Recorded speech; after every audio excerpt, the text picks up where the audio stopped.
Hello, I'm Sarah Green. I'm here today with Julia Kirby, HBR Editor-at-Large, author with Chris Meyer of Standing on the Sun, and also author with Chris Meyer of the HBR article Runaway Capitalism. Julia, thanks so much for coming in. It's great to be here.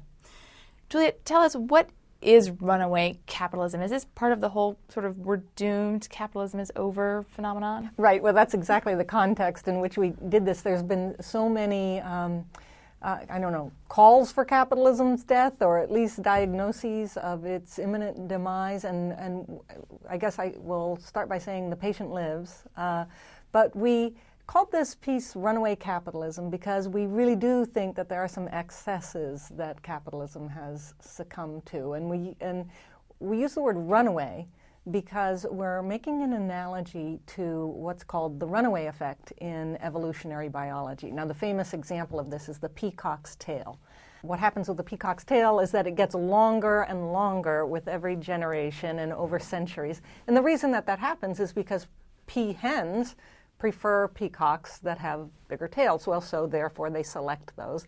And the next generation, larger average tail size. Well, then what has started as an indicator of health, this great plumage, ends up being an impediment that really creates a problem for the peacock, and it eventually cannot get away from predators. So we're saying that capitalism, in the same way, has succumbed to a couple of kind of wrong ideas, things that started out as great indicators of the health of the system or the health of a business or capitalist enterprise, and have turned out to have, more than a fly in the ointment, have turned out to really take it off the rails. And the two things are its fixation on competition as being the marker of success. And this is not just at the level of firms, but this is what regulators try to protect, enough competition in the system. It's really held up as one of, the pillars of capitalism.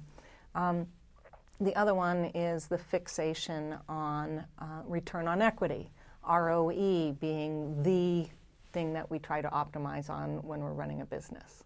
But aren't those two things, ROE and competition, sort of central to the whole idea of capitalism? If you take those out, what do you have left? Well, that is exactly the point, is that like the peahen, we've really said, okay, that's the point. Well, they aren't the point. The point, really, the thing that society wants from its economy is efficient allocation of its resources to produce the greatest good for the greatest number. So competition doesn't do that. Innovation does that. And innovation, while it is produced often in competitive settings, and competition can help on innovation, it can just as easily be the product of collaboration. So if you fixate too narrowly on competition and protect that to the exclusion of some other things, then you end up creating problems for the system. Same thing with return on equity. It's a measure of value. For a long time it was, just because it's so beautifully measurable and it's so objective, ROE was just the marker of health. Well, now we have the ability to measure a lot of things that in the past we would have said, oh, they're too intangible, they're too soft, they're too squishy. So we can do broader measurement of value. So you can optimize on broader measures of value, and not just on this narrow one of return on equity, the too narrow pursuit of which takes you off the rails, turns into a runaway effect. Well, so as I understand it from the article, the sort of upshot for the peacock is that they evolved to a point where they are, no longer viable. I mean, how do we get out of that bind without sort of suffering the same fate, which would be economic suicide? Yeah, exactly. My colleague Amy Bernstein said that her favorite line in the article that we wrote was the very last line, which is, after all, we are not peahens. We actually can spot a runaway happening, and we can intervene, and we can make some changes. And so we're just saying that we need to, on our part, raise awareness that these fixations do exist, that people have, are long past the point where they even question. There's such long-standing assumptions. So if the idea takes hold, broadly in all players of the economy that, okay, let's think about value more broadly, the value that society needs from its economic actors. And let's think about what creates innovation and whether it's something more than competition. Then we can begin to spring capitalism from these excesses. Now, the big news here is that because it's always hard to get people to adopt new rules, new ways of thinking.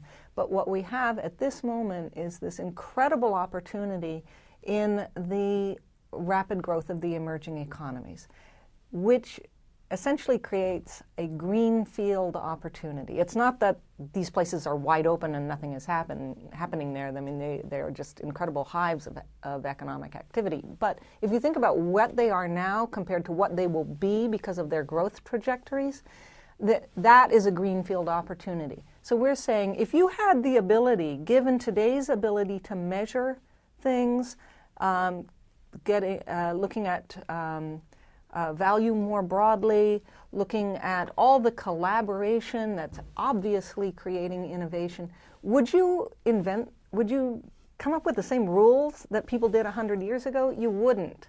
So we're observing that the emerging economies really get to call the shots to the extent that the center of gravity of capitalism moves into those economies. And we'll see these rules changed because they just no longer make sense. Julia, thanks so much for coming in and chatting with us today. I enjoyed it.